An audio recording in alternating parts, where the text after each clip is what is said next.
ফেরাউনের লাশটা দেখো, মিশর জাদু করে, পোকামাকড় খায় না তারে কেমন ঘৃণা করে।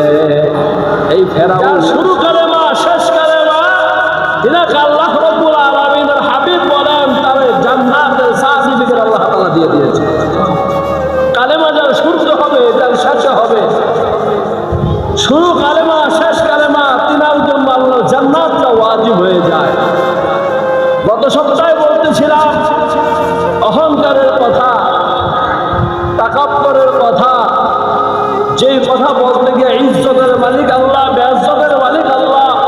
ওই আলোচনার ভিতরে 4 জন ব্যক্তির নাম আসে। এর ভিতরে 2 জন ছিল মুসলমান, 2 জন ছিল কাফের। মুসলমানদের ভিতরে একজন ছিলেন হযরত সুলাইমান নবী, তার আলোচনা গত সপ্তাহে আলোচনা করেছি।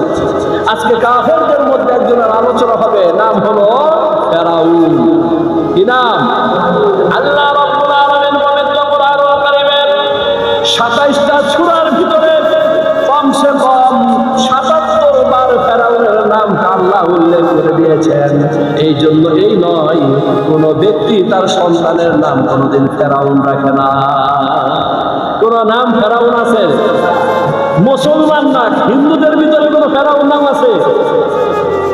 খ্রিস্টানদের ভিতরে কোন ফেরাউন নাম আছে? বৌদ্ধ নাসারা কোন নাম কারো ফেরাউন শুনছেন?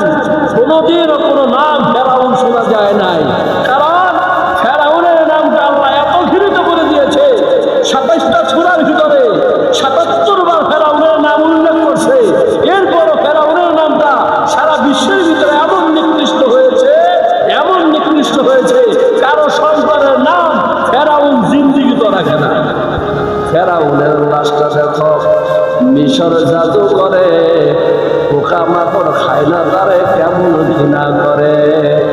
এই ফেরাউন আল্লাহ রাব্বুল আলামিন এই ফেরাউনকে 31,735 বছর, 3135 বছর পর্যন্ত, অর্থাৎ 3135 বছর পর্যন্ত পানির ভিতরে রাখছে, পানির ভিতরে বাসমান রাখছে। কোনো মাছ তাকে খায় নাই, কীট পতঙ্গ খায় নাই, পোকামাকড়ে খায় নাই, কোনো পিঁপড়া পর্যন্ত তাকে ছোঁয় নাই।